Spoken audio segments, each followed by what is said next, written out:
Ang mga espiya. 13 kabanata.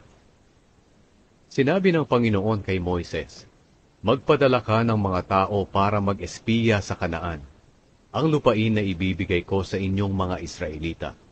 Ang mga tao na iyong ipapadala ay ang mga pinuno ng bawat lahi ng Israel." Kaya sinunod ni Moises ang iniutos sa kanya ng Panginoon. Ipinadala niya sa Kanaan ang mga pinuno ng mga Israelita mula roon sa disyerto ng Paran. Ito ang mga lahi at mga pangalan nila. Lahi ni Reuben, na pinamumunuan ni Shamua na anak ni Zakur. Lahi ni Simeon, na pinamumunuan ni Shaphat na anak ni Hori. Lahi ni Huda, na pinamumunuan ni Caleb na anak ni Jephunneh. Lahi ni Isakar, na pinamumunuan ni Igal na anak ni Jose. Lahi ni Ephraim, na pinamumunuan ni Hoshea na anak ni Nun. Lahi ni Benjamin, na pinamumunuan ni Palti na anak ni Rafu. Lahi ni Zebulun, na pinamumunuan ni Gadiel na anak ni Sodi. Lahi ni Manase na anak ni Jose, na pinamumunuan ni Gadi na anak ni Susi. Lahi ni Dan, na pinamumunuan ni Amiel na anak ni Gemali. Lahi ni Asher, na pinamumunuan ni Seteyur na anak ni Mikael. Lahi ni Naphtali, na pinamumunuan ni Nabi na anak ni Vophsi.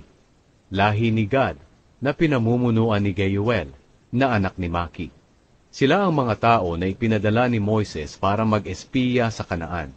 Pinalitan ni Moises ng Josue ang pangalan ni Hoshea na anak ni Nun.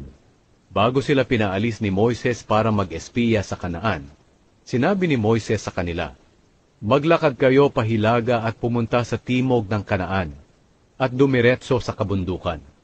Tingnan ninyo kung ano ang itsura ng lupain, at kung malakas ba o mahina ang mga tao roon, at kung marami sila o kaunti lang. Tingnan ninyo kung anong klase ng lupain ang kanilang tinitirhan, kung mabuti o hindi. Tingnan ninyo ang kanilang bayan, kung napapalibutan ng pader o hindi. Tingnan din ninyo kung masagana ang lupa o hindi, at kung may mga puno o wala. At pagsikapan ninyo makapagdala ng prutas sa inyong pagbalik." Panahon noon ng paghinog ng ubas. Kaya naglakad sila at tinanaw nila ang lupain mula sa ilang ng Zin hanggang sa Rehob, malapit sa Lebo Hamat. Nagumpisa sila sa Negev hanggang sa nakarating sila sa Hebron, kung saan nakatira sina Ahiman, Sheshai at Talmai, na mga angkan ni Anak. Itinayo ang Hebron 7 taon bago itinayo ang Zoan sa Ehipto. Pagdating nila sa lambak ng Eshcol, pumutol sila ng isang kumpol ng ubas. Masyadong mabigat ito, kaya itinali nila ito sa isang tukod at magkatulong na binuhat ng 2 tao. Nagdala rin sila ng mga prutas na pomegranata at igos. Tinatawag ang lugar na iyon na lambak ng Eshcol dahil sa kumpol ng ubas na pinutol ng mga Israelita. Pagkatapos ng 40 araw na pag-espiya sa lupain, bumalik sila kina Moises, Aaron at sa buong mamamayan ng Israel sa Kadesh, doon sa disyerto ng Paran. Sinabi nila sa buong kapulungan ang kanilang nakita, at ipinakita nila ang kanilang dalang mga prutas. Sinabi nila kay Moises, "Pumunta kami sa lugar na pinapuntahan mo sa amin. Maganda at masaganang lupain iyon. Sa katunayan, heto ang mga prutas.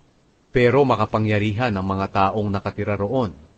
At malalaki ang kanilang mga lungsod, at napapalibutan ng mga pader. Nakita pa namin ang mga angkan ni Anak. Nakatira ang mga Amalekita sa Negev, ang mga Heteo, Jebuseo at mga Amoreyo sa kabundukan. At ang mga Kananeyo naman ay nakatira malapit sa dagat at sa tabi ng ilog ng Hordan."